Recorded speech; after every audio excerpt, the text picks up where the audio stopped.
Good afternoon, everyone, and welcome to the January 25th, 2024 executive session of the Clarksville City Council. The first item on our agenda is a presentation by Ms. Janet Wilson from the Economic Development Council. Ms. Wilson, if you'll come forward and give us all the good news. Absolutely. Good afternoon, Mayor and City Council. Thank you all for having me. Again, I am Janet Wilson with the Economic Development Council. I handle urban development and place-based development in the CBID and the downtown core, as well as in the I-24 corridors. Today, I'll be doing a brief overview of a third-party economic analysis over the economic impact of the industrial park and certain companies that we polled and what that means to the citizens and the city of Clarksville. I ask if you have any questions, if you could please hold them to the end. First, I'd like to talk about the annual impact of jobs created for the companies sampled. So we utilized our 10 largest companies in the park, starting with Hankook Tire, LG Electronics, Jostens, Bridgestone Metalfa, Hendrickson, Agiro, Florum USA, FedEx, Multicolor Corp, and MWMB. We gathered our data in mid-2023 to make sure it was as current as possible, and then we measured jobs and incomes from 3 different sources. So direct impact is from actual jobs created at each company. The indirect impact is from companies that support the primary company's efforts. And then third, we measured induced impact, which is from the companies experiencing the ripple effect of increased income or increased spending. So if you look at the first line item of jobs, those 10 companies have created 10,417 jobs. And then the income that was created was almost $650 million. Subsequently, we measured 4 incoming future committed companies, and those are LG Chem, Amazon, Dongua, and QP.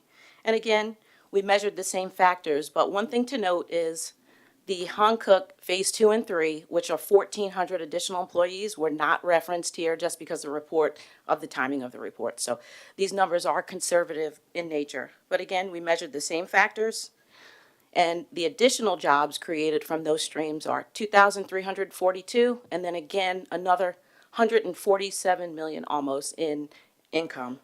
So one thing to note, the biggest takeaways from these 2 slides are the amount of jobs that were created and then the amount of income being generated from the companies referenced. So collectively, it's 12,759 jobs, and then the total income impact was 795 million. So transitioning to spending and savings generated from the same categories. So we'll look at existing first. I talked a little bit about the total new income, but you'll see the disposable personal income is roughly $570 million. The consumer spending generated was almost $544 million. And then the savings potential was $26,200,000. And then again, from those 4 future committed companies, you see the figures, 128 million of disposable income, 123 million in consumer spending, and again, almost 6 million in savings potential. So these numbers highlight the significant contribution of new dollars infused into our local economy originating from the jobs at the industrial park. So next, I'd like to point out an important factor for 2 future committed companies to Clarksville, Montgomery County, and just touch on their project impact reports. So as you see, this is Project QP, which makes Japanese mayonnaise and condiments. You'll see this is over a 10-year period. You'll see the breakdown of jobs, salaries, capital investment, and that building and FF&E stands for furniture, fixtures, and equipment, and then the residential development that we anticipate developing as a result of this project. So the number I want to point out to you all is the net benefit to the city over that 10-year period, which is a little over $3 million, which annually is $302,000. Next, I'd like to look at LG Chem, the largest foreign direct investment company in the state of Tennessee. And this period is over a 20-year timeline. Again, breakdown of jobs, salaries, capital investment, and then the residential development we project to happen as a result of this company coming to Clarksville, Tennessee, and then the net benefit over 20 years to the city, which is a glaring $94 million, which breaks down to $4.7 million annually. And then finally, shifting to the overall tax impact from the jobs created. Again, just from the companies we referenced earlier. So the 10 companies that are already in the park are creating this revenue stream of $8.375 million. And then the 4 future companies is almost $1.9 million. So as I wrap up, I'd like to emphasize 2 key points from my brief. One is about the jobs being created. The industrial park continues to be a major driver and source for jobs within our community and for our citizens, and good paying jobs. And 2, the financial impact. The annual economic impact derived from the jobs created in the industrial park directly generates a healthy revenue stream for the city for sales and property tax. The potential to overlook these factors may happen, given the physical location of where the park is positioned. However, it is our job at the EDC to make sure we communicate and educate the public about the strength and the impact of the city and the county's investment, as well as highlight how the industrial park continues to be a crucial economic driver for all facets of our community. Thank you for your time. I will entertain any questions if there are any. Thank you, Ms. Wilson. Can Okay. you share your slides with the clerk and then she'll Absolutely. distribute those? Yes, sir. That'd be great. Yes. We have time for maybe 1 or 2 questions. Councilperson Smith? Thank you, Mayor. Thank you, Ms. Janet. Yes. Thank you for giving us the impact information about the different companies that are here. My concern is this. When you're making contracts and getting companies to come here, are you really doing it to help this city? And I look at the job impact.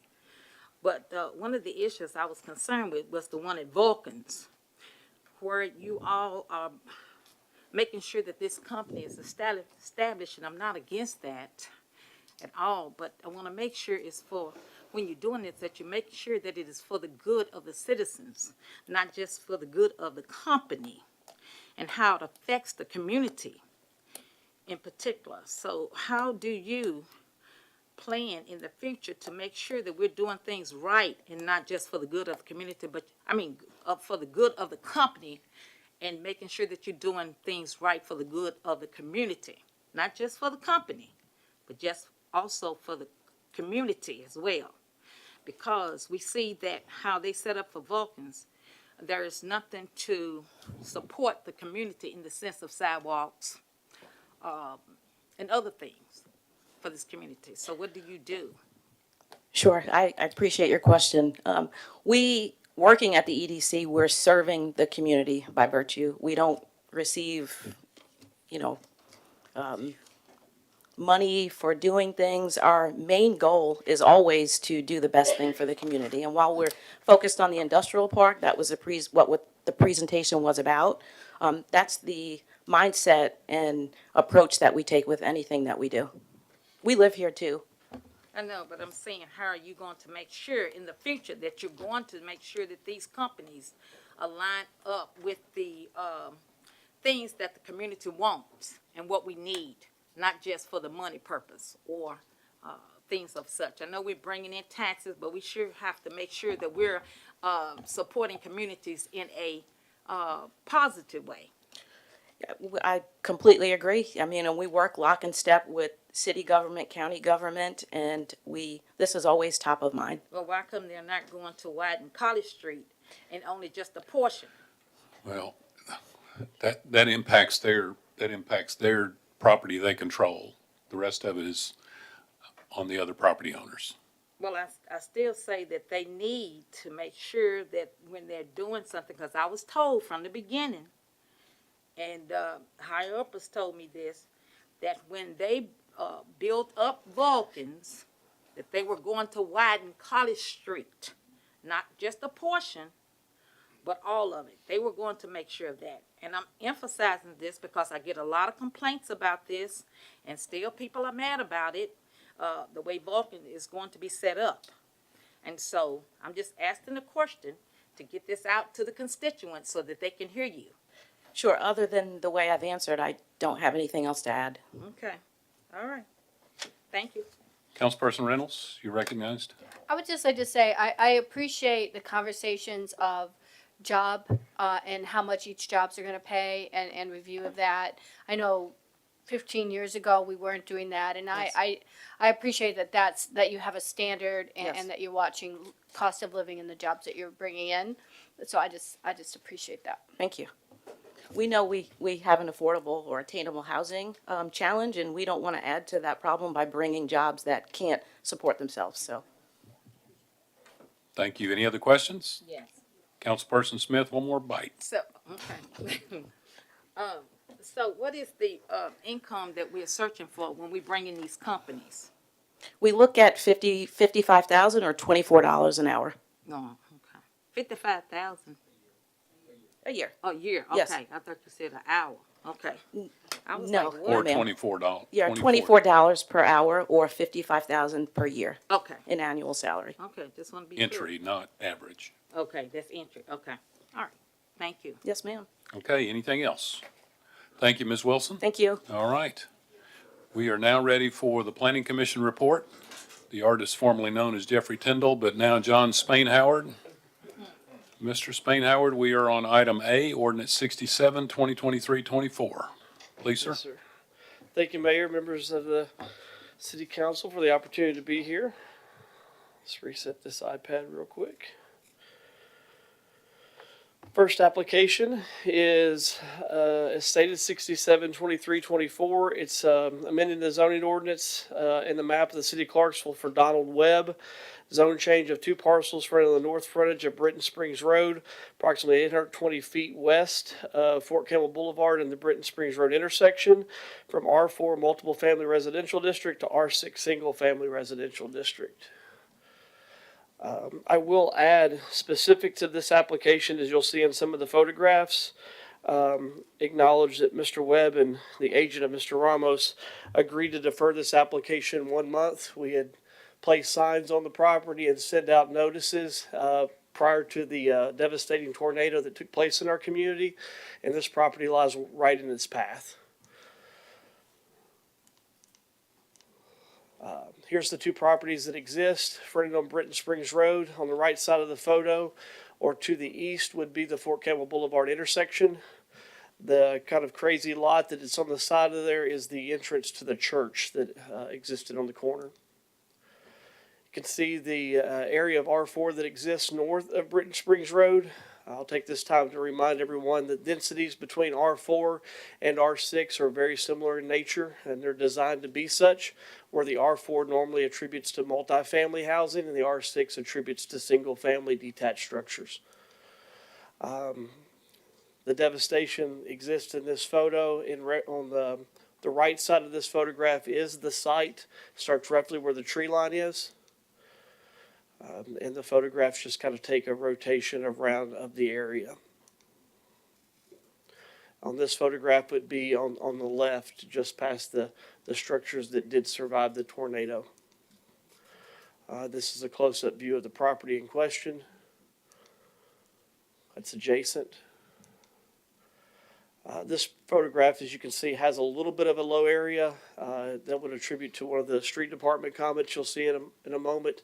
They've asked them to establish a 100-year flood elevation in case there is an area of ponding or low area of water.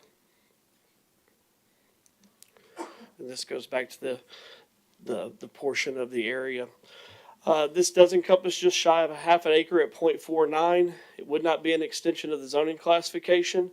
The applicant's statement for the request is they're requesting a zone change to allow for single family and to build smaller and more affordable homes. Page 2 of the staff report, you'll see that the street department indicated that sidewalks would be required. They've asked for the establishment of a 100-year flood elevation.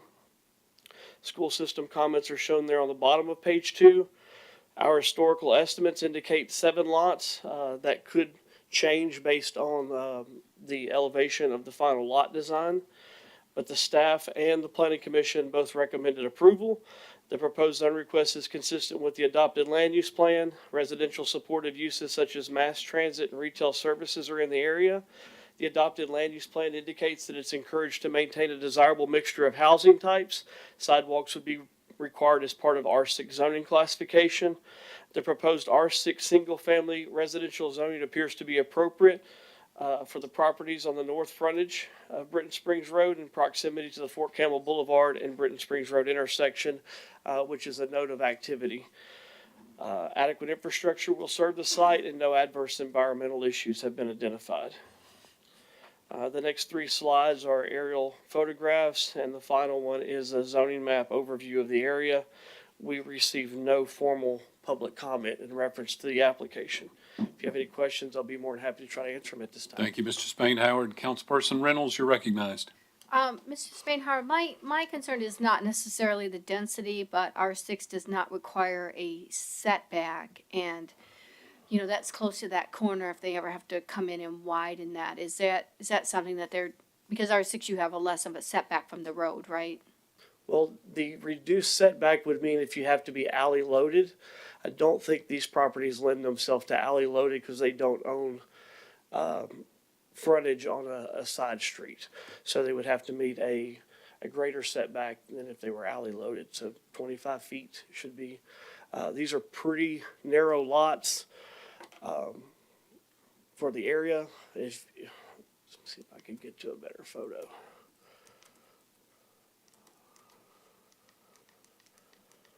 Typically, historically, the lot depths in Montgomery County when these were developed were 100 feet deep. These are 80. So you've already got a reduction of a typical lot in the area of 20 feet. So you'd be looking at a 25-foot setback, which would be in character to the properties that did survive and some newer properties that have developed to the west. Okay, thank you. Councilperson Smith, you're recognized. Simple question, what ward is this in? I think I heard somebody say 3. Is it? Thank you. Is that it? That's it. Okay, all right. Councilperson McLaughlin, you're recognized. Thank you, Mayor. Mr. Spain-Howard, if this was developed as an R4, how many units would be permitted with the elevation change that you had mentioned? Sure. Maximum would be 16 units per acre, so you'd be looking at roughly 7. Okay. Historically, you would probably be closer to 5 to 6. No, I mean like R4. That would be as Okay. R4. So under the R6, 7 single-family houses is the maximum? Yeah, I think it's probably a little bit high on the historical estimate for detached single family is a little bit higher than developed R4 currently, but I think the number would be right at 5-6 units if it were developed as R4. So you gain maybe 1 as R6. Is there still a rear drainage area that goes through the back of those properties? There is. There Okay. does appear to be one, and I think that attributes to the street department's comment. Okay, thank you. You're welcome. Councilperson Allen, you're recognized. This may not be a question you can answer, Okay. but with that area being a devastated area, is there anything that's coming in to help rebuild this area that we need to consider? We do have something on the agenda today that does have to do with the tornado. It doesn't specifically address this area, but this area is, for lack of a better way, is on our radar. We've had some internal staff meetings about possibly a rapidly produced neighborhood plan, whether that's something we've done internally. What I can tell you is this has not been the focal point of the phone calls we've received. Okay. Most of the individual here appear to just be working with their insurance company to rebuild what they had before. As you'll hear about in one of our later ordinances proposed for RM1, the Evans Road in that area where there's a lot of single wide mobile homes, we've had some interest in doing a lot of redevelopment in that area. Okay, thank you. Any other questions? Seeing none, we're ready for item B, ordinance 68, 2023-24. Mr. Spain Howard, please, sir. That is the ordinance amending for a piece of property located at the northwest corner of Riverside Drive and Cumberland Drive intersection. It is for the application of PB&J with the agent of Bryce Powers. Can you put that on the screen for? Sure can. Forgive me. It's okay. A little rusty. It's all right. There we go. This does encompass 2.16 plus or minus acres, and I can elaborate on that number because that is adjustable with a section of the zoning ordinance that we have. But this would not be an extension of the zoning classification. Request to go from R1 to a planned unit development PUD, and it's a residential PUD. It's formerly 2 residential home lots with moderate to steep topography. The applicant has stated that they plan to provide much needed housing opportunities in the downtown area and will provide for additional economic activity in the area and enhance this portion of the Riverside Drive corridor. This is in the South Clarksville planning area, and it is in Ward 6. Page 9 is the staff report or the department comments in reference to this application. City engineer's office, gas and water, has stated they had no concerns listed. The street department has requested to provide a 24-foot width on Manning Heights to accommodate emergency response vehicles. There were no drainage comments received. You've got additional fire department comments that will be shown later in the PUD report. And you have the school system comments shown there on the page, bottom of page 9. The impact would be increased multifamily residential density. City's water source would be the water and sewer for the property, and the property is accessible from Manning Heights and Edge Hill Drive. And we'll go through these slides here. As a talking point in a moment, the bottom left-hand corner or the southwest corner of this property, where you see Manning Heights, is located within TDOT right-of-way. So the 2.16 acres that you've seen is crosshatched. Currently zoned R1, proposed to go to a planned unit development. These are photographs of the site. See adjoining home that's adjacent to the property. This looks down Manning Heights towards Riverside Drive. This is the intersection. Dairy Queen would be on the left of this photograph, and the large area of trees would be where this site sits. That's a view from directly in the intersection. Kind of your back would be to the marina looking at this photograph. And then here is the site plan that's associated with this. Just a brief update for those that may not be familiar. A PUD plan does accommodate a site plan and a zone change at the same time. It doesn't take place immediately. The PUD plan, if approved at this level, would have 24 months to accommodate the final design, full engineered plans at that point, and any conditions that must be met in reference to the project. With the PUD, the Planning Commission does have the ability to apply conditions, and you'll hear about those now. I do think it's important to note total plan units for this development is a 4-story and a 5-story building. You'll see the elevations here in a moment. 72 total units. 32 of those would be 1-bedroom. 40 of those would be 2-bedroom. That would accommodate 194 persons. Something that comes into factor here is there's a pretty significant change in topography. The bottom right-hand side of this slide, or the right-hand side of this slide, shows the overall height of the development condensed. That's why the houses look like coloring crowns or pencils there. But the overall height of the existing homes would be taller than the development that exists. And then there's a portion of the elevations you'll see in greater detail here in just a second.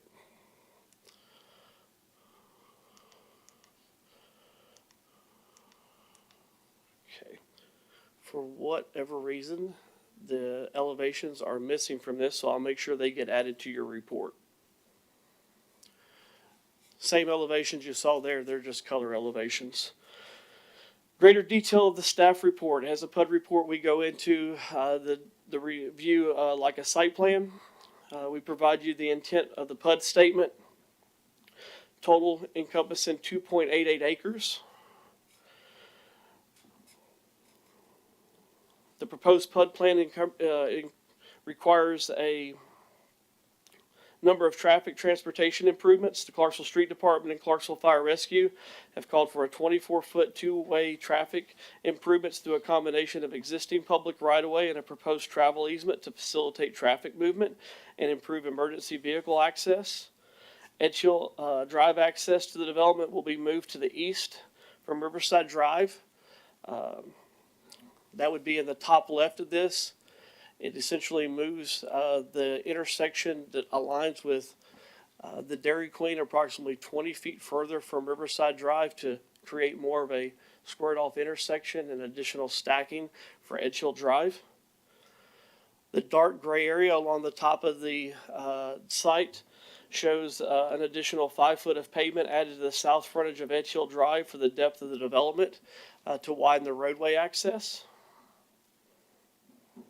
And the proposed PUD ground floor is set at a much lower elevation than the existing single-family residences to the east due to the topography. The south elevation view of the Manning Heights is detailed in the plan, indicating the overall height of the single-family structures is above the proposed development. As you can look internal of this plan, there is an outdoor fire pit, an 800 square foot pavilion is being provided for outdoor living amenities, and there's also a fenced pet recreation area provided as part of this development. And internal circulation and along the travel easement, there are sidewalks that do attribute all the way out to Riverside Drive. There is one area in question, which would be the bottom right-hand corner. Additional engineering, if this plan did go forward, may be needed at that intersection where the public right-of-way of the city exists, and that can be looked at the final level, and then how a sidewalk connection is tied in with that improvement. This does meet the minimum requirements for the PUD ordinance. I'll save you in reading all those individually. A pre-application meeting, the formal one was November 15th, which is a requirement of the PUD requirements. There's actually 2 conducted in reference to this application. Gets into talking about harmonizing the scales and setbacks of these type of developments under A, B, and C. That's on page 13. The topography aids in accomplishing that for A, B, and C. This does exceed the minimum 15% open space that's required. The other items that have been required to be submitted are there. So I referenced earlier about the fire department's comments. They're in line with the roadway improvements there that are located. Gets into additional fire lane striping, locations of fire hydrants, and a no parking area. Those have been accommodated as part of the plan. And as I referenced earlier about TDOT right-of-way, this recommendation for approval is stated with a condition, and the detail of the need of the condition is due to the very unique circumstance that this application includes a portion of land currently under the ownership of Tennessee Department of Transportation, or TDOT, proposed to be used as a 24-foot travel easement in areas of landscaping.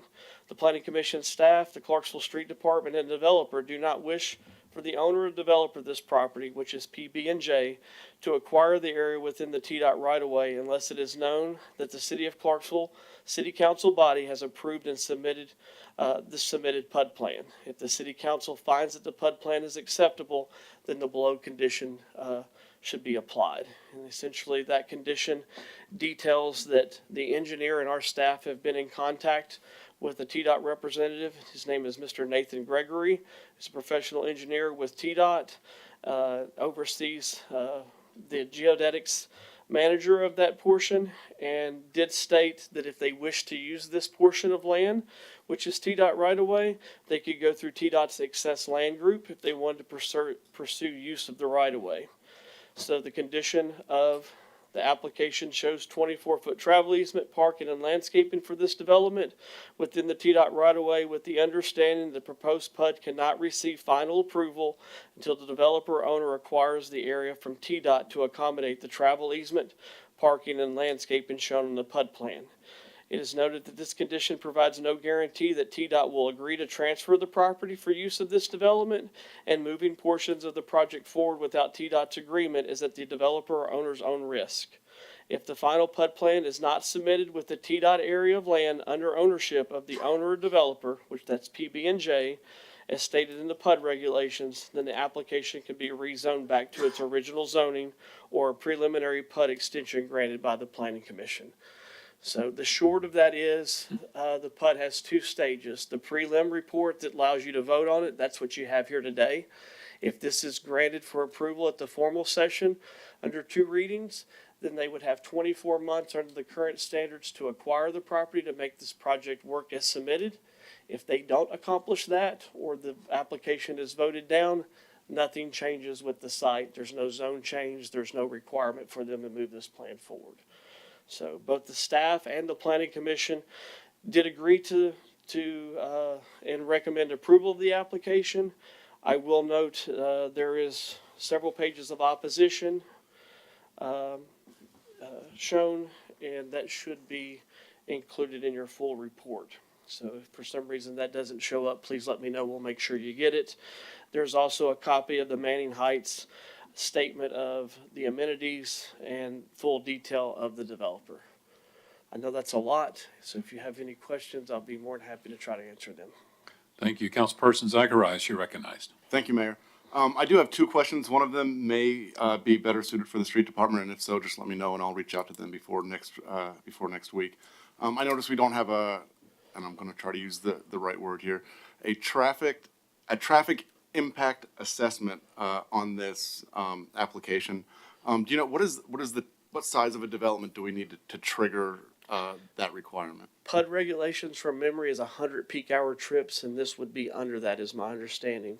And we did verify that with their office, but you're more than welcome to reach out again. But I believe there's a note in our file where they stated they weren't going to require one. All right. Yeah, I will follow up with the street department on that. And then my second question, in the RPC's comments, it says sufficient infrastructure to support high-density development.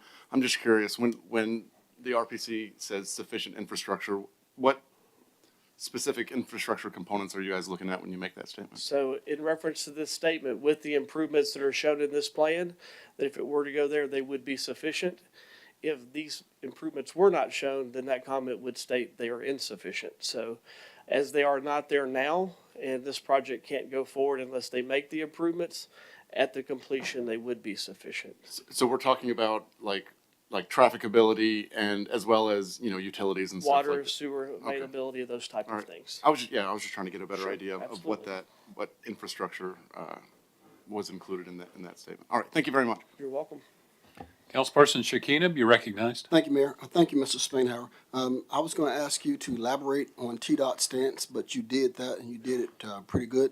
But I do have another question. Reference the entrances for this particular development.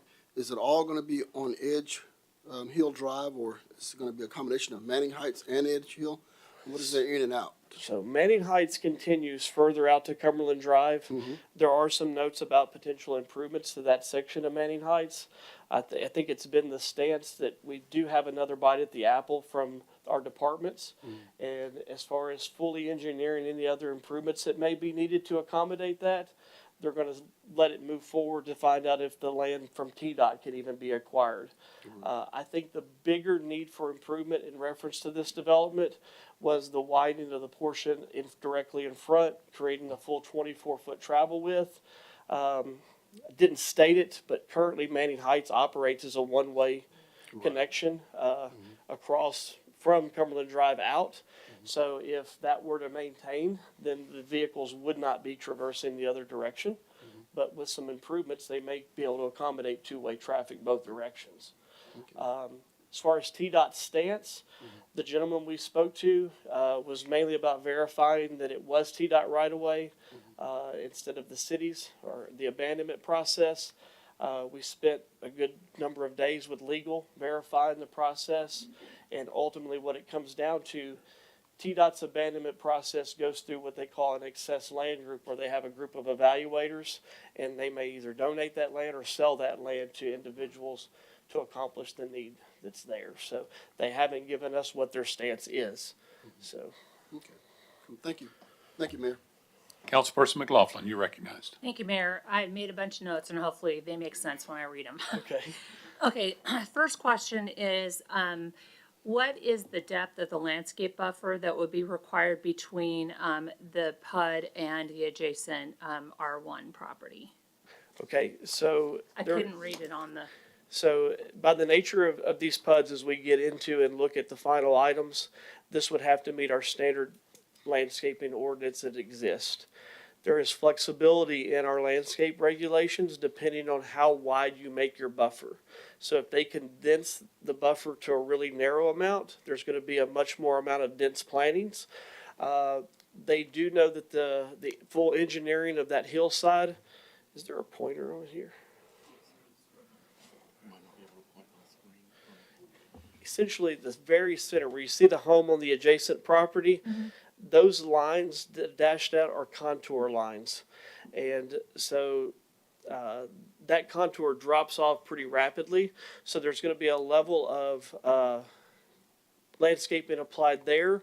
I do know that the adjoining property owner expressed a request for a fence. That's not been shown on the or on the property yet.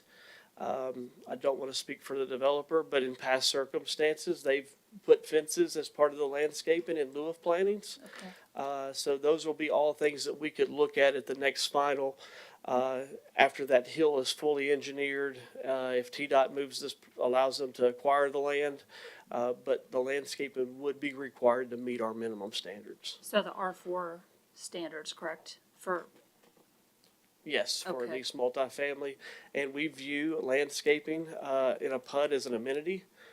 So as a staff, we can ask for additional landscaping for areas that are special need, whether it's a dumpster enclosure, screening parking from adjoining neighbors. So far in all of our PUD applications, those applicants have been more than reasonable and have applied that. okay, thank you. So the shape of the building, the portion of the proposed development from the adjacent property line, do you have an idea of how many feet that is? I want to say from memory, 60 feet. Okay, thank you. If you'd like me to measure that and get back with you, I can get that for you. I'd be curious, thank Okay. you. So I know that I had gone back and looked decades back. There used to be a road that connected from the properties in question to Cumberland Drive through Manning Heights. Has that been brought up in some of the discussions about moving traffic away from the Edge Hill part of this development? So we did our research. That drive, it appears to be a driveway to the rear of the property, comes off of Edge Hill. If you're looking at the buildings on this plan, that drive connects roughly between the end of that building and the eastern property line. And if you look at the topography, that's right where Big it would dip. be way off kilter. We did have in our pre-application meeting, we looked at moving this building in multiple different directions, trying to frame out the intersection, which certain planning principles thinks it's better to look at the building more so than the parking at the street. And the fact of the matter is, this is an extremely difficult site with the topography and the existing right-of-way. If you notice, there's a retaining wall that's shown near the TDOT right-of-way, which would be the new boundary if that's accomplished, and then there's a couple of internal retaining walls. So that's not feasible to put that road there, but it was evaluated. I had to ask. I understand. And then I did listen to, when this case was brought up at the planning commission this week. And, there were some comments that I don't think we're able to get answers because of the length of time for the speakers. Okay. But one question I had is, I heard one speaker talk about, how is it fair for, money to be spent for private use? And I just wanted to have you help me clarify that all of the required improvements are not gonna be done by the taxpayers. It's gonna be done by the person proposing the development, correct? There's no additional, from my knowledge, there's no additional public money spent on this. These improvements would be at the expense of the developer. And I mean, that's all that's been discussed on our end. A lot of them are roadway infrastructure improvements. I will state that the travel easement would remain under private ownership, but there's deeds and covenants that we require it to be accessed and maintained and be open at all points in time. The developer has been agreeable to do all those things, so. Okay, one more question. On the widening of the road, how far back will that widening go? Will it start at the edge of this property line and go towards Riverside Drive, or will it go back farther? It essentially, there was a photograph that was shown back in the slide presentation.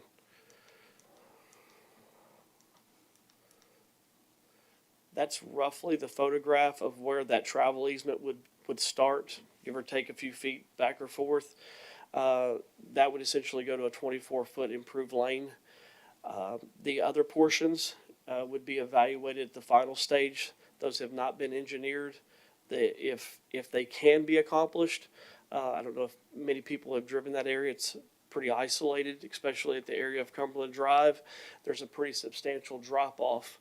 And I do believe the plan is not, if there is widening improvements, not to acquire additional right-of-way or take anyone's property. And I know it was some of the individuals that spoke in the neighborhood.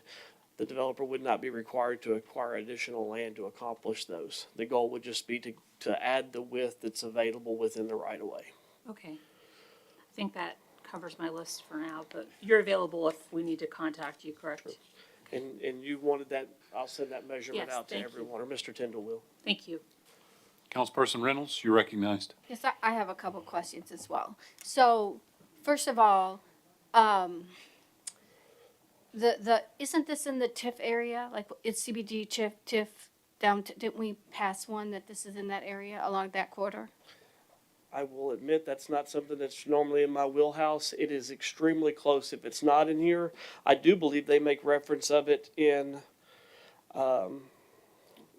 their statement. Which means that there would be some money to help. Yeah, I don't Develop. necessarily want to speak to that because I'm not 100% certain, and that's not something that normally goes under my review Okay. for a zoning recommendation. It's probably in the Turnbridge Yes. TIF district. If it's not in it, it's right on at the edge of it. Yeah, maybe one So- property removed. Okay, and we can provide that map updated with the email. So, part of having the PUD is we're supposed to have like a completed project. I feel like there's still a lot of moving pieces of this PUD, and part of voting on one is we vote as it's completed, and I feel like there's more than a 10% variance of what you're presenting and what they're gonna do. So I have concern for that because that's the variance in a PUD.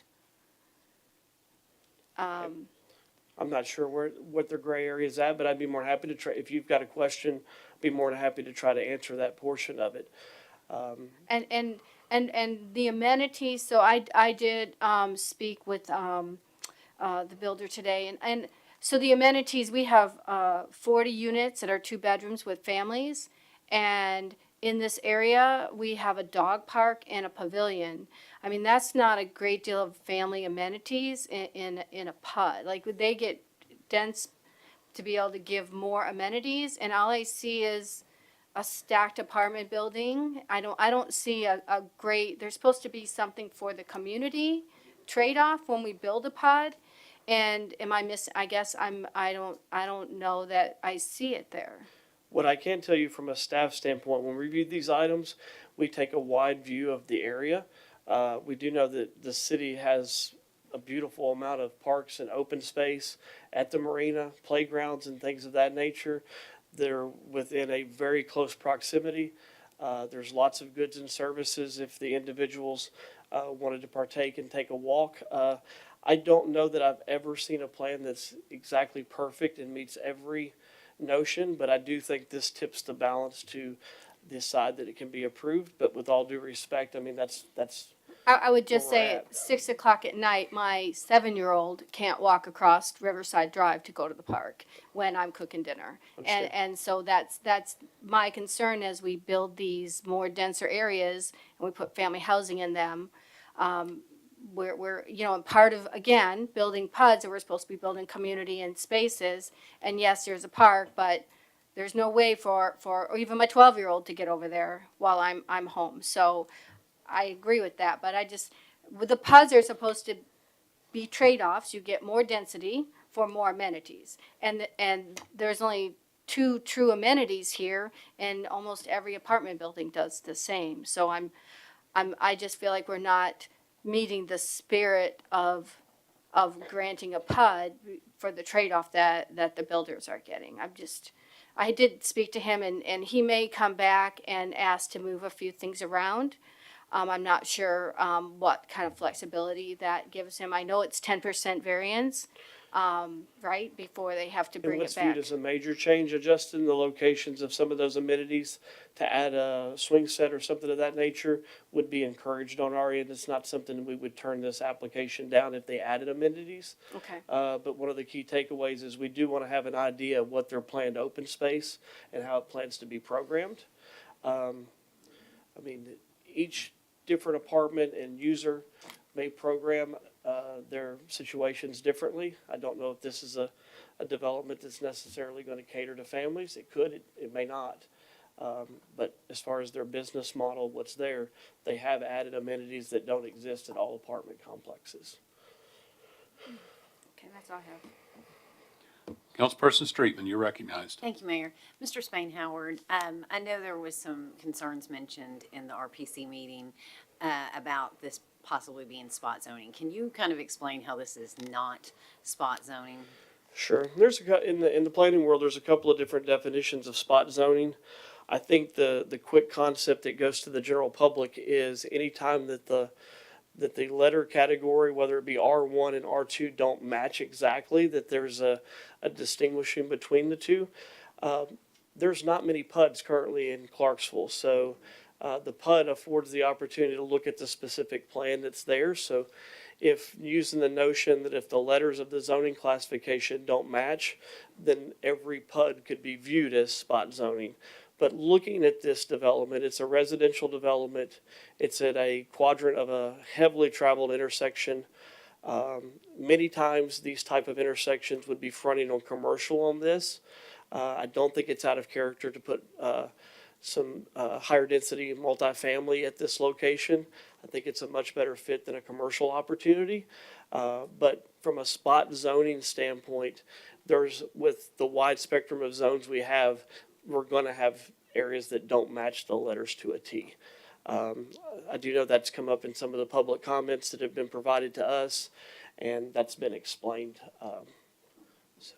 Well, and also, you can correct me if I'm wrong here too, but even if this were to come forward as an R4, you've got C2 right across the street from it. So as you mentioned, even that really wouldn't be out of character, as well as we see other R4s, but you have the potential for apartments right there in that C2 zoning as well. That is accurate. Okay, thank you, sir. Councilperson Allen, you're recognized. Okay, so I was looking at the school numbers, and they said that they estimate 129 new students. And then when you look at the historical estimates of the population, you got 194. How are you guys coming up with that number, those numbers? Let me reach back out to the school system and make sure there's not a typo in there. Okay, and how are you That is- coming up with the 194? Are you doing 2 heartbeats per room? We take per unit, the census data, I believe, is 2.7, and it multiplies that unit number times 2.7 Okay. to acquire what a family unit is. Not specific to this application, but some of the things we've talked about recently in the comprehensive plan is overall, our current zoning regulations talk about units. In an apartment. They don't talk about bedrooms. So it's possible in some situations where someone could develop a 1-unit, 4-bedroom apartment versus a 1-unit, 1-bedroom apartment. So that's some things like that may very likely change in a In the zoning comprehensive update plan, to okay. accommodate. I think overall, speaking with our consultants is a lot of the reason why we have 2 and 3 bedrooms Right. is because our parking aligns with that, and our rules don't really set itself aside to do 1-bedroom designs, which our market is clamoring for, honestly, in some of our studies. So I think what you're seeing with some of these PUD designs is you're going to see more 1-bedroom units designed in there because our parking allows the flexibility to park it appropriately. Okay. So, and then whether you have 2.7 on average in a 1-bedroom versus a 3-bedroom, then that number can get a little out of kilter as well. So it's all based on averages. Okay, so we're not counting up. No. And So what I there's a can, potential for 224 if you're looking at 2 heartbeats per room. There's a potential for 224 more bodies. And then the school system numbers would be more on target versus these numbers that we have here. I need to make sure, I'll reach back out to the school system. What I can tell you is their formula for calculating total students, about every 10 years, they'll go out and take every zoning classification. Excuse me, they don't share the data of the actual households that have students, but they know each household that does. And then they'll attribute a zoning classification. So they have it down to, they think so many kids are in an R1 zone versus an R4 zone versus an R2 zone. And so they use their own formula to establish that number. And then what we do is just place it verbatim what's in their paperwork. Okay. So I'll make sure what information they use to establish that number Okay, and then double check it for you. thank you. Councilperson Holloman, you're recognized. Thank you, Mayor. So I'm going to just make a quick statement, and then I've got a question to follow up. I'm going to talk about that intersection. So you got 4813, you got Cumberland Drive, that gets pretty bad during peak times, and then Riverside gets backed up as well. So adding a PUD, like right next to an extremely busy intersection, how is this not going to create mass traffic problems? I am not able to speak to the traffic data that's a reference to this application. Yeah. Because we were not provided a traffic assessment for that. Okay. So I would defer to the street department as to their comfort Yeah. level of that. See, because logic pretty much dictates. Because if you want to avoid the intersection, you got to go in through the back roads, and those back roads are really narrow, really steep and hilly, and it's not safe because that's where it would force all the traffic because they wouldn't be able to get out on Cumberland Drive or Riverside most of the time, especially during peak hours. But thank Understand? you. Any other comment or question? We're now ready for item C. Oh, I'm sorry, Councilperson Smith, you're Thank recognized. you, Mayor. Mr. Springhauer, thank you for all that you have presented to us on this property. I have received some complaints from some of the residents, and they even said they had talked to you about it. So before this can become a part of a PUD, it has to be, the developer has to either buy the property, the abandoned property of Manning Heights, or the state may have to donate it, could donate it. But that would consider it to be approved for PUD if he does that. Is that correct? That's correct. The plan that you have in front of you in this zone, if the body votes in a majority to approve this, and they're not able to acquire the land from TDOT, whether through donation, purchase, or whatever other agreement that TDOT has that they can move forward with, then this application would die. Okay. And then what we would do is give them likely the full 24 months unless they came in and said, we can't make this work, can we do something different? And then they would have the mechanism to reapply for whatever new zone they wanted to apply for. Okay. Thank you. Councilperson McLaughlin. Thank you, Mayor. Since a few of my colleagues had street department related questions, would it be okay if we had someone from the street department come up to answer those questions? Sure, be glad to. Mr. Smith? You are the next contestant. Okay, you have the floor, Councilperson McLaughlin. I'll yield to Councilman Zacharias since he had a street related question first. Okay, Councilperson Zacharias, you're recognized. I've actually already gotten an answer to my question, but I'll go ahead and repeat the question for the benefit of everybody else in the room. So the question that I asked was, how are we arriving at this determination that the PUD is going to generate less than 100 peak hour trips, thus not requiring a traffic assessment if we don't have a traffic assessment? Sure, absolutely. So we have a text that we follow based on the number of residential units. There's an equation that factors in number of trips per hour and so on, and that's how we calculate that. In this case, it was below the Okay, threshold. all right. Back to you, Councilperson McLaughlin.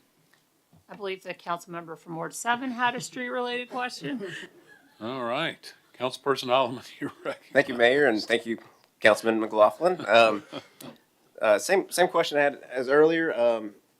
You know, if you got the road that's backed up on Riverside, Cumberland Drive, and 4813, they're going to look at secondary options, secondary roads, and that's going to be the back roads. That area is hilly, it's narrow, and it's kind of dangerous. Do you not I mean, can you understand?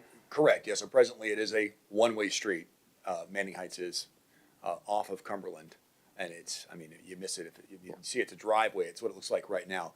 Improved to the boundary, yes. I mean, I can see where there'd be a potential for stacking and loading, but that's also a reason why we've requested that the intersection of that on Edge Hill be moved up and away from Riverside Drive to allow for, as Mr. Spanhauer identified, stacking or queuing and whatnot. Yeah.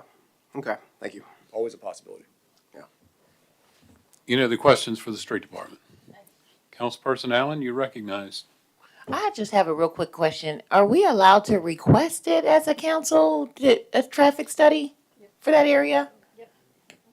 Yes. Okay, thank you. No worries. Any other questions? Thank you, Mr. Smith. Absolutely.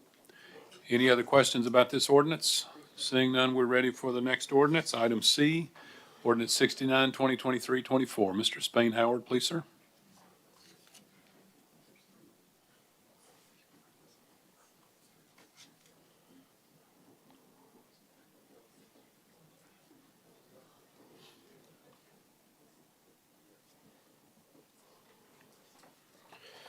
Get my spot here on the iPad.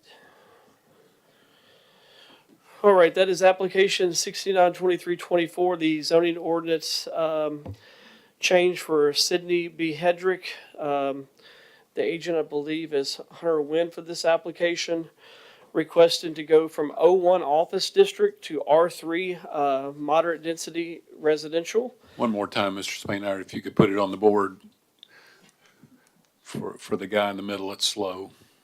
Here we go. Thank you. Apparently, I'm slow motion today as well. That's okay. Requested to go from O1 to R3, 2 acres. This is at the south terminus of Swift Drive where it changes into Ridgecrest Drive. 2 acres, a semi-wooded tract with moderate to steep topography. There is a large amount of concrete that's been poured on site. The statement for the applicant to rezone this property is to better align with the property of the surrounding area from office to residential. It is in the South Clarksville planning area. Page 55 of the staff report, the department comments listed were sidewalks would be evaluated at the site plan. There is a drainage easement that would be required in reference to this property. And then you have the school system comments listed there. The impact would be changing this from an O1 office district to residential zoning classification. The frontage is off Ridgecrest Drive. Our historical estimates indicate 12 units. The applicant provided a proposed subdivision detail that showed 14. The staff's recommendation was for disapproval. The rezoning request is inconsistent with the adopted land use plan. While the O1 office district is not the correct zone for the property, the proposed R3 moderate density residential district does not appear to be the most appropriate zone for the property either. The proposed R3 moderate residential density district is out of character with the rest of the single family development accessed by Swift Drive, and adequate infrastructure does serve the site, and no adverse environmental issues have been identified relative to this request. There are a couple of copies of emails in reference to opposition, and one of which supplied by the applicant showing what their proposed subdivision layout would look like. So if you have any questions, what I will say is the staff recommended disapproval and the planning commission recommended approval in a divided vote. I can try to explain that a little bit. Mr. Hedrick spoke in reference to this case and spoke to a time that O1 used to allow for multifamily apartments. And that was his justification that it was a down zoning to the R3 for single family use. And I anticipate the question to be asked, so I will state it's our understanding that many years ago this was rezoned to O1 to allow for a private club, and at one point in time it was also owned by a religious institution, which it would have met the zoning for both of those uses. So if you got any questions, I'll be more than happy to try to. We got them. Councilperson Shekinah, be recognized. Yes, thank you, Mayor. Mr. Spanhauer, in reference to the staff recommendations, item number 2, and then I also have one for item number 4. The proposed R3 moderate density residential district does not appear to be the most appropriate for this property.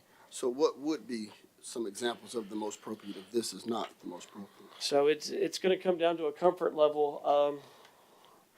Forgive me, do you all have the proposed subdivision plat that was submitted? I think this is a good example of explaining character and how we look at different things. Different zones establish different widths of subdivision lots. As you can tell, the established lots there are pretty wide. And then this zoning classification starts attributing to allowing 3 or 4 homes per frontage of existing house. So while we do look at incremental change in neighborhoods and think that while they're not perfect in character, they do provide an opportunity for expansion without completely changing the vibe of a neighborhood or the character of a neighborhood. In this case, you've got other zones. R3, I believe, went to a 30-foot width. You've got R2A that allows for 40. Then you've got R2 that has been modified to 50. So if we were to poll this body or individual planners or developers, everybody's going to have a different answer of what they're comfortable with as far as what that width is to accommodate and where we're at in character. So I do believe Mr. Tyndall spoke of a meeting with the applicant ahead of time and mentioned that R2 and R2A was probably a more appropriate zone, and then the application came in as R3. So that's not uncommon.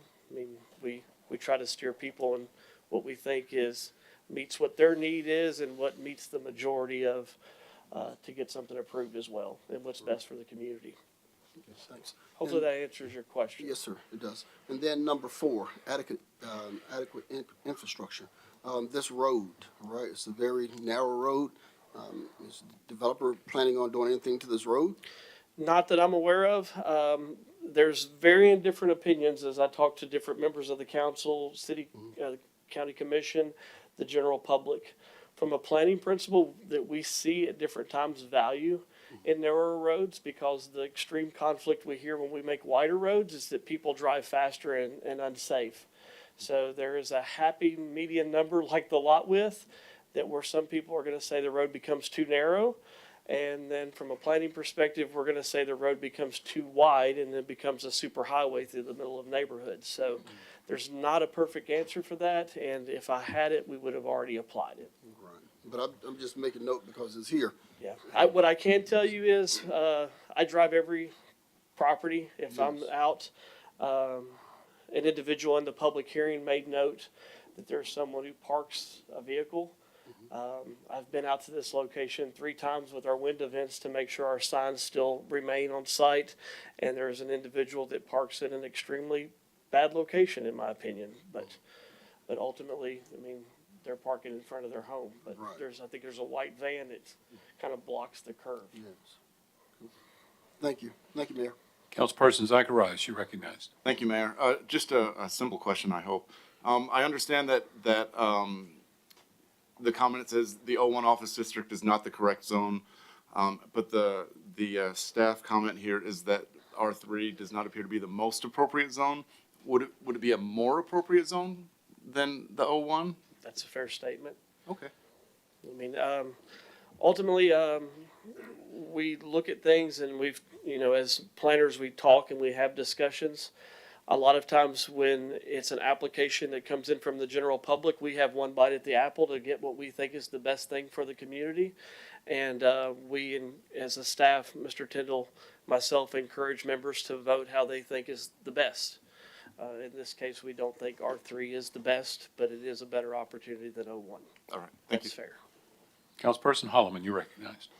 About the zone request to R3, I've spoken to the residents. I've worked many issues in the area, including on Swift Drive, because Swift Drive is really weird how it kind of splits up like that, and that actually becomes a racetrack for some of the residents there. But not that they want that, but I digress. R3 is kind of ambitious, isn't it? I mean, like, why wouldn't you just go with R2 when the surrounding area is R2? It's a fair question. I would recommend you ask that of the applicant. Okay, yeah. I will be voting this down. Thank you. Councilperson Streetman, you're recognized. Thank you, Mayor. I think it was in the informal meeting, and you just mentioned it a minute ago, that, Mr. Tyndall had recommended maybe R2A would be better. How many units could you get, how many lots could you get there at R2A? I will tell you, there's been a lot of numbers run through my head, and I don't know what the overall width of that is. So I'm hesitant to give you a number. It would obviously be less. But if you would like us to run a historical estimate of R2A, I can provide that to you later. Okay, thank you, sir. Thanks. Other questions? Seeing none, we're now ready for item D, ordinance 70, 2023-24. Mr. Spainhoward, please, sir. This is an ordinance amending the city zoning ordinance as pertaining to the RM1 zoning classification. And as I referenced earlier, talking about the tornado, you've got a lot of verbiage in front of you. During review of this proposal, when things kind of stabilized and we were able to meet in the office and look at things, we started looking at the immediate needs of the area with the rest of the community and departments. Overwhelming, I think the city did well. I will say that publicly. Then we started looking at changes of ways that we can improve access to rebuilding to individuals. Our goal here isn't to go in and redo this entire neighborhood. That's been discussed through phone calls and individuals who are looking at opportunities for redevelopment. We think those are best sorted out through the rezoning phase at this level to review those on a case-by-case basis.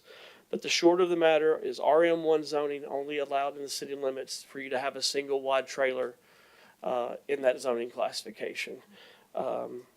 We looked at modifying numbers for width and things of that nature, and we felt it was better suited just to go and create a provision that said you can build a conventional built home in RM1 zoning, or you can put back a single wide mobile home.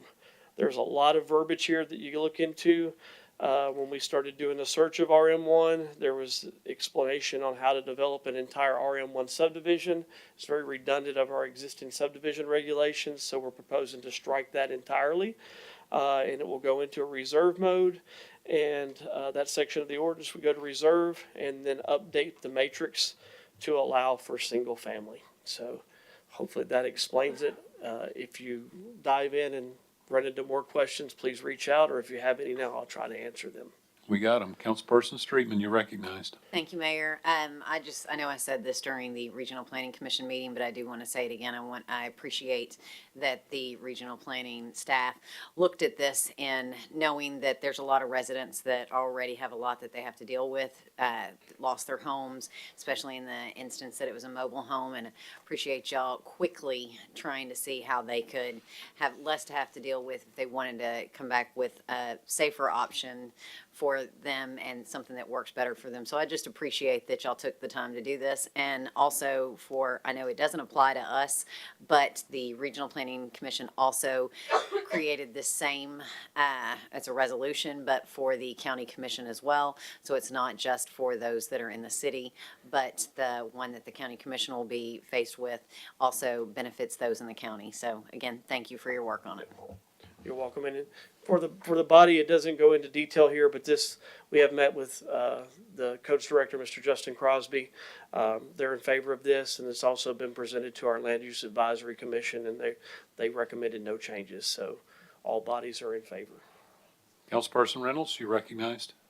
I just have a concern, like this swath that the tornado went down is truly our low income, attainable housing. And if we change it, what's to stop people from coming in, buying up this property, and then building houses that, my concern is overarching that we're gonna rebuild this community, and the people that were living there aren't going back because they're not gonna be So but it opens it up for everyone. It doesn't matter, the original owner, anyone could come in now and buy that and then put a house up, right? Under this provision, it would make a single-family home a use by right in an RM1 zoning classification. We have evaluated, we have looked.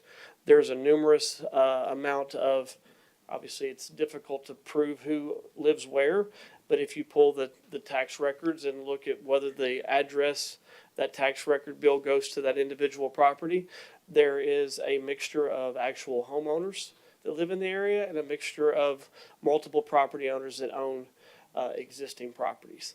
What I can tell you is the individuals that have owned their property have reached out to find out what their options are. And I think we're providing them the best option that may exist. But we have heard from individuals who own multiple properties or may have been landlords about rezoning options that may exist in this area. This is not the end of the Planning Commission's review of these areas. We're constantly looking at items to improve or stabilize different areas. But, you know, we didn't get to choose when this event happened, and it's in the midst of a very, very busy time. And if you're not aware, we've had one long-term staff member retire. So Miss Russell is retiring at the end of this month. And we had another staff member take a promotion into Metro Nashville. So we're out 2 employees at the same point in time. But we're going to keep looking, try to look for ideas to stabilize the area and what's best. And affordability, as you will hear in our comprehensive plan, is a key component for what we're trying to establish in our community. So. Councilperson Allen, you recognized. Thank you, Councilwoman. That was actually a really good point. Thank you. My question is, why is it just single wide? Why can't you do it double wide? So we'll go back in some time from my code's experience. I believe by state law in the state of Tennessee, a double wide or a manufactured home, double wide on a permanent foundation, is classified the same as a conventional stick-built home. Okay.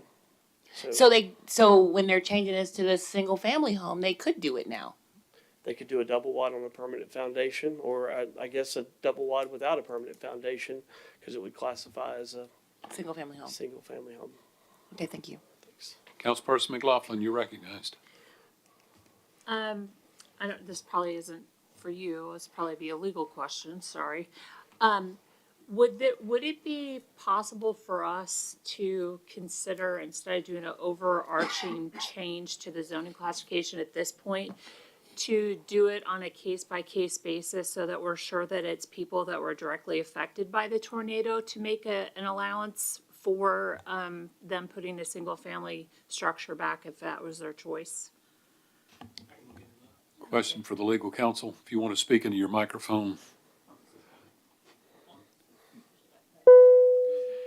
I'd be happy to look into that and get back to you. Thank you. Thank you.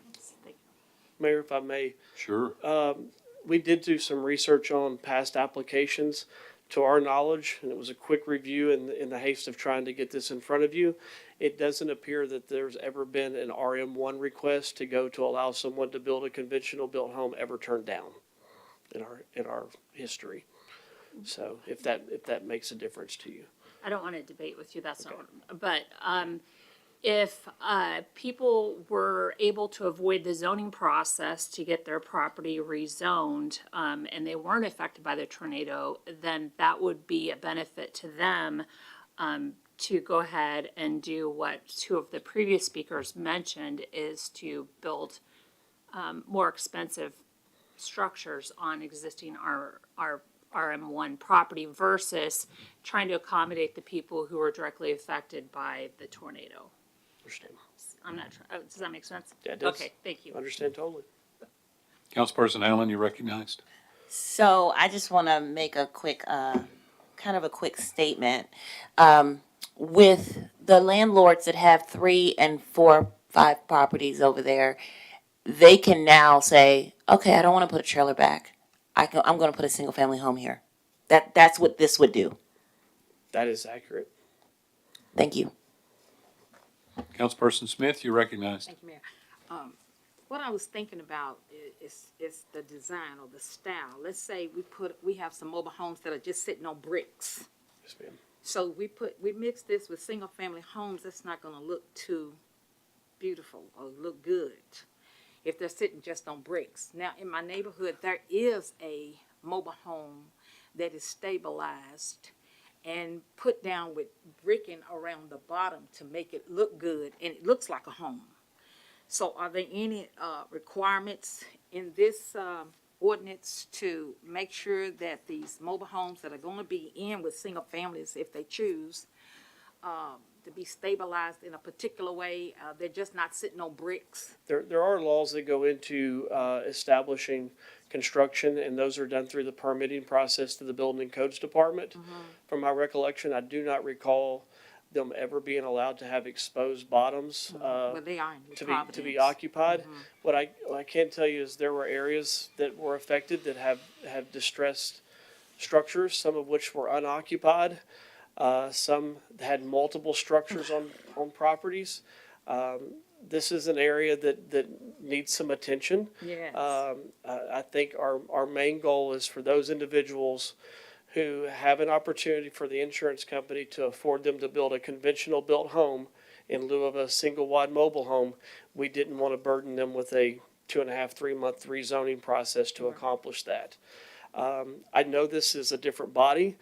The county codes director who was involved in meeting, and because they had areas that were in the county directly adjacent to this with a similar instance, they had a provision in their zoning resolution that said you could go build a conventional built home, but you had to go to the Board of Zoning Appeals first. And through all the applications that he had researched, every time that someone had went to the Board of Zoning Appeals to build a conventional built home, they were approved. So his opinion at that point in time, as shared with the rest of the parties, was, why are we burdening individuals with another hoop to jump through to build what they want to on their private property?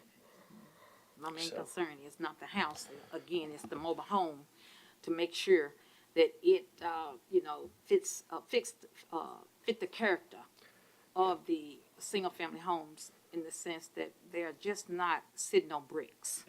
They have to be stabilized with maybe something that looks good or fit the character of the homes that are built in that area. There are minimum standards for installation. They reference the date of different mobile homes and when they're designed. I believe they're HUD sticker. If you wanted greater detail, I'd have to defer to probably Mr. Crosby or someone who's done that recently. But I do know that there's a pretty in-depth review sheet of what it takes to install a mobile home. Okay. And leaving them on bricks, I don't think I don't is think- the outcome Because I that the see a codes lot of them in department my, looks for. I see a lot of them in my ward on bricks. Okay? All right, thank you. Councilperson Allen, you recognized? One last question. This actually will open it up for any mobile home, not just this one. Any REM1 zoning classification could build a conventional built home on their property. Thank you. Any other comment or question? Mr. Spainhoward, I think that you're at the end, but go ahead. If I may, we have had a successful week of 2 open houses for the comprehensive plan. If you haven't had a chance, I know I've seen a few of you guys there. Thank you for attending. We have our final open house at the public library from 10 to noon this coming Saturday. I will be there, and hopefully I see a few of you guys upstairs. Okay, Genealogy room. Thank you all. all right. Heard it here first. We're now ready for the consent agenda. Madam Clerk, please read the consent agenda. All items in this portion of the agenda are considered to be routine and non-controversial by the council and may be approved by one motion. However, a member of the council may request that an item be removed for separate consideration under the appropriate committee report. Ordinance 39, 2023-24, second reading, an ordinance amending Part 2, Code of Ordinances, Title 13, Utilities and Service, Chapter 3, Gas, Water, and Sewer Service, for the city of Clarksville relative to gas rates, charges, and/or fees. Ordinance 50, 2023-24, second reading, an ordinance of the city of Clarksville authorizing the mayor or his designee to conduct negotiations and to enter an agreement for purchase of easements and/or rights of way, or should negotiations fail, to pursue condemnation through use of eminent domain for acquisition of property for a public purpose for the Appleton, Old Russellville, North Liberty Church, Rodier Sidewalk Project. Ordinance 51, 2023-24, second reading, an ordinance authorizing the exercise of the right of eminent domain to acquire easements, property, and rights of way required to facilitate construction of the Greenwood Avenue and Edmondson Ferry Road Sidewalk Project. Ordinance 52, 2023-24, second reading, an ordinance of the City of Clarksville authorizing the mayor or his designee to conduct negotiations and to enter an agreement for purchase of easements and/or rights of way, or should negotiations fail, to pursue condemnation through use of eminent domain for acquisition of property for a public purpose for the Tiny Town Road Sidewalk Project. Ordinance 53, 2023-24, second reading, an ordinance authorizing the exercise of the right of eminent domain to acquire easements, property, and rights of way required to facilitate construction of the Northeast Complex Sidewalk Project. Ordinance 54, 2023-24, second reading, an ordinance authorizing the mayor through the city attorney or his designee to conduct negotiations and to enter into an agreement for purchase of the property at 1600 Needmore Road for the purpose of road realignment and a park complex. Ordinance 55, 2023-24, second reading, an ordinance rescheduling the July 2024 regular meeting of the City Council. Ordinance 56, 2023-24, second reading, an ordinance amending the official code of the City of Clarksville, reapportioning the City of Clarksville for the purpose of electing persons for the office of City Council member due to recently annexed territories. Ordinance 58, 2023-24, second reading, amending the zoning ordinance and map of the City of Clarksville, application of Vernon Weekly for zone change on a parcel fronting on the north frontage of Rossview Road, plus or minus feet west of the Warfield Boulevard and Rossview Road intersection from O1 Office District to C5 Highway and Arterial Commercial District. Ordinance 61, 2023-24, second reading, amending the zoning ordinance and map of the City of Clarksville, application of JDM Holdings for zone change on property fronting on the east frontage of Evans Road, 60 plus or minus feet south of the Evans Road and Shaw Drive intersection from RM1 Single Family Mobile Home Residential District to R4 Multiple Family Residential District, and the minutes from January 4th. Thank you, Madam Clerk. Any comment or question regarding the consent agenda? Seeing none, we're now ready for the Finance Committee report. Chairperson Streetman, you're recognized. Thank you, Mayor. Sorry, this is moving around on me.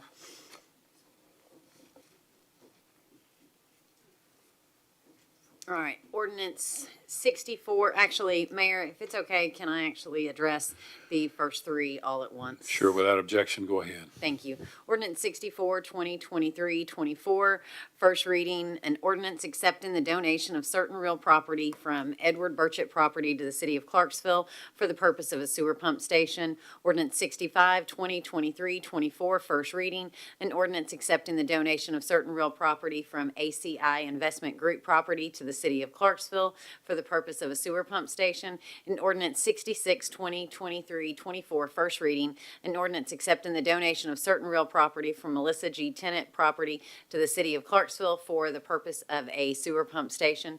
The Finance Committee recommended approval on all three items. Thank you. Any comment or question about these three items?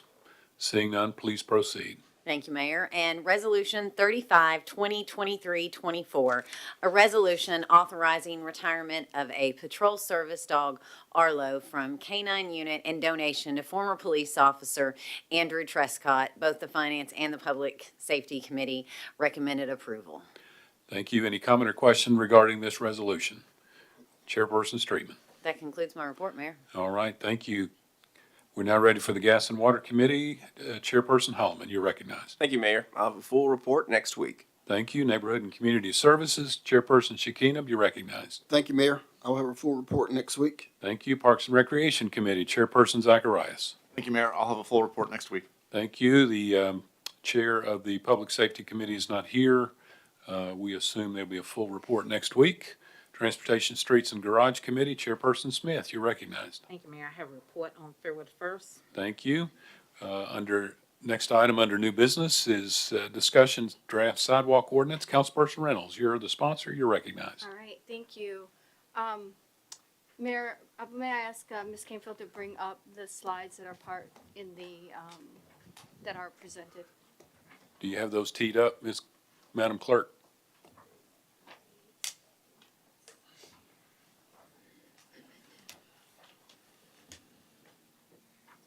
I can talk while she's getting that. Please do, go ahead. So, I'm excited. This is like the last bite of the apple for everyone. I hope to have it ready to be voted on in TSG at the next meeting. So I just wanted to briefly go over a review of the actual changes. I know I've presented before, but this is what we're actually changing. If you go into the agenda, you can see the slides in your agenda while they're bringing them up. And some of the reasons for this is cost. The final ruling of PROAG October 23. The cost of not building these sidewalks is probably more expensive than if we build them. You can see on our agenda this month, we have 3 eminent domains due to not doing sidewalks the first time. To the next slide, please, ma'am. Yeah, thank you. And then, if you guys all remember, in 2002, Clarksville lost a class action lawsuit because sidewalks were not ADA compliant, and we're still paying on that $40 million. There was a tranche in our budget last year where we're still filling that in. So not adopting PROAG and addressing our lack of connectivity will cost taxpayers. Right now, we're leaving the boundaries of communities for the taxpayers to connect, and we can close that up without having to, just by including the boundaries in this language. So next slide, please. So leading up to the ordinance, just to let everybody know, I've met with members of the street department several times. I've met with the planning commissioner. I've met with several community members. I actually had one more meeting today to go over one last concern. Improving walkability is a focus of Montgomery Health Council. We've updated the ordinance and presented it at several Health Council meetings and TSG meetings. And legal has reviewed it and provided input. So I've really walked this around and gotten as much input as I could.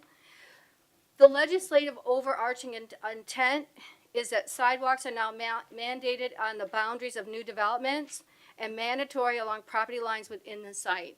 If you guys, just to give you an idea, if you drive down Dunbar Cave at a new area that they just built, the community has 2 entrances into it, and they did not connect their entrances on the boundary of the property.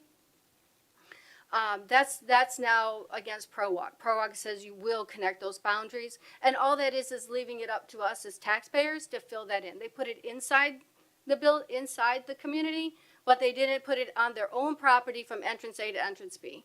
We need to close that up.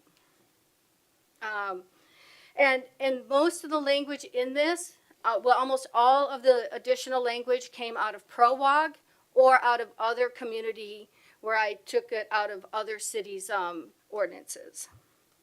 The benefits is enhanced accessibility, prioritizing pedestrian facilities for users with disabilities, and it's a clear mandate, specific requirements for new developments and property.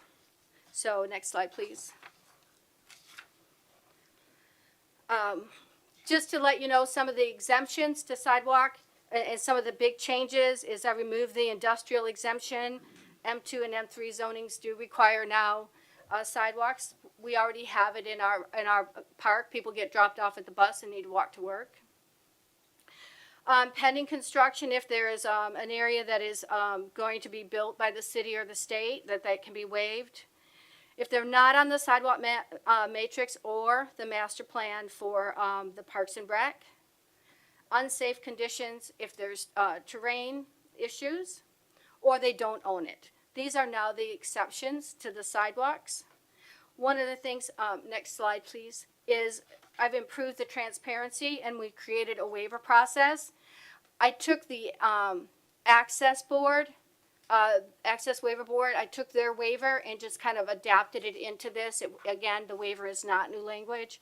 The director of street has approval and they will have to report back to the TSG committee any waivers. The TSG will not be voting on the waivers. It will just be transparent and documented where we're giving waivers to sidewalks. And that is the director.